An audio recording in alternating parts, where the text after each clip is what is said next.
Hey guys, what's up? I'm Noah, this is Analog Resurgence, and today I'm talking about that sometimes confusing but often useful orange filter inside of your Super 8 camera.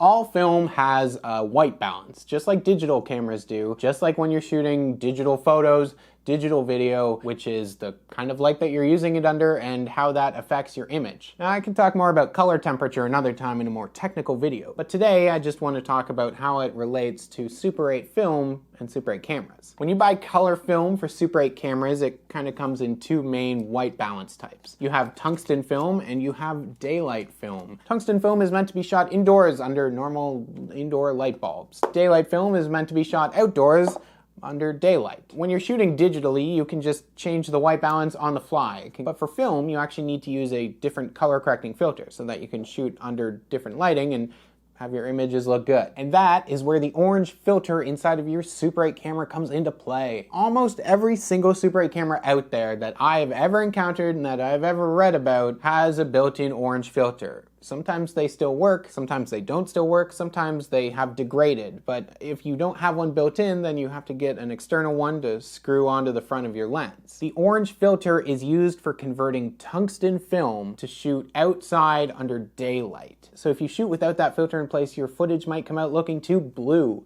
But if you use that orange filter, then it corrects the color from the white balance of your tungsten film so that you can use it outdoor under daylight. Now, on the other side of things, if you were to shoot daylight film inside under tungsten lighting, then it would be too orange. So you're never going to need to use that orange filter for your daylight film. You never have to worry about it. If you're shooting 50D or Ektachrome 100D, you don't have to worry about the filter at all. If you do want to shoot that film inside, then you need a blue filter. And Super 8 cameras don't have an internal blue filter. You would have to physically buy one and screw it onto the front of your lens. So if you're shooting color negative 200T and 500T outside under daylight, but you want all of your colors to look good, then you need to make sure that you're using that filter properly. Super 8 cartridges, again, have notches on the front of them, and I've talked about them a little bit before. The top notches define the ISO of the film, and that would tell your light meter inside your camera how to properly expose it. But at the bottom of each cartridge, there is either a notch or not a notch. And that notch or not a notch is the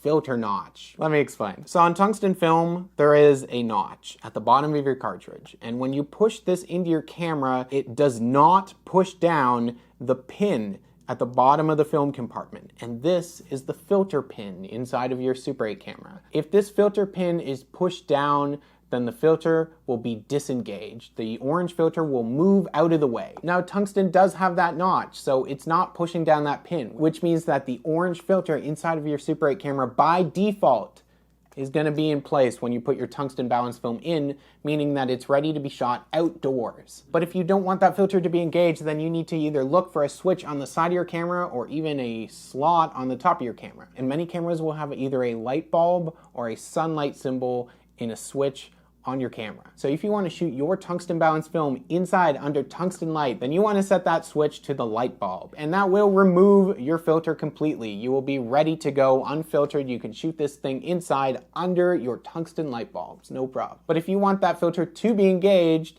so that you can shoot your tungsten balance film outside under daylight, then you need to set that switch to the sun. And that means that your orange filter will be in place, converting your light from daylight to tungsten through the filter and onto your film, so that everything will look proper. Leaving the orange filter in place when you're shooting your film indoors under orange light will make things look way too orange. Not all cameras are like this though. Some only have a slot on the top that would take a filter key, and a filter key is like an old accessory that would have come with the camera so that you could activate or deactivate the filter inside of your camera. But a lot of the time now, if you don't have the filter key, you can just use a coin. When the key or the coin or whatever is out of the camera, then your orange filter is in place in front of the film. But when your key is in the camera, then your filter is out of place. So putting it into the camera means that you're disengaging the filter, removing it to shoot your tungsten balanced film inside. Now, when you're shooting daylight film like 50D or Ektachrome 100D, you do not need to worry about any of this because the bottom of the cartridge on these daylight balanced films do not have a notch, which means that as soon as you load them, it pushes that pin inside of your Super 8 film compartment and it removes the orange filter. And when that filter is removed because the pin is pushed down, nothing else will reactivate it. Putting in a screw or a filter key or a coin or flipping the switch from daylight to tungsten or tungsten to daylight, nothing will affect that filter again once you put one of those Super 8 daylight cartridges into your camera and that filter pin is pushed down. So if you're shooting tungsten film, then you need to be aware of that filter. You want it in place if you're shooting tungsten outdoors, and you want it out of place when you're shooting tungsten indoors. But if you're shooting daylight balanced film, then you don't have to worry about it at all because it's disengaged and you can't accidentally put it in place in any way. Now, as an extra note, the filter also reduces the amount of light that enters your camera. So you lose just a little bit of light because of that filter being in place. For example, 500 ISO film no longer becomes 500 ISO outside. If you're shooting it through that filter, it becomes 320 ISO.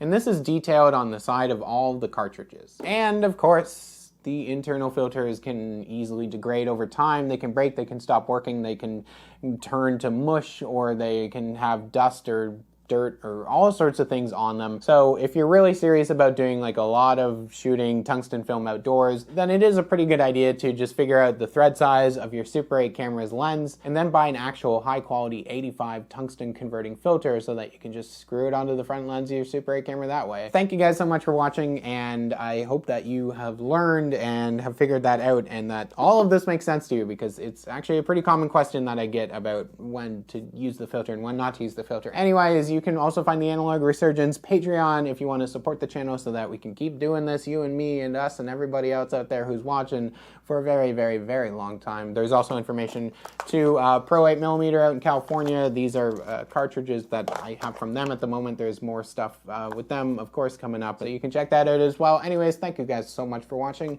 and I'll see you next week.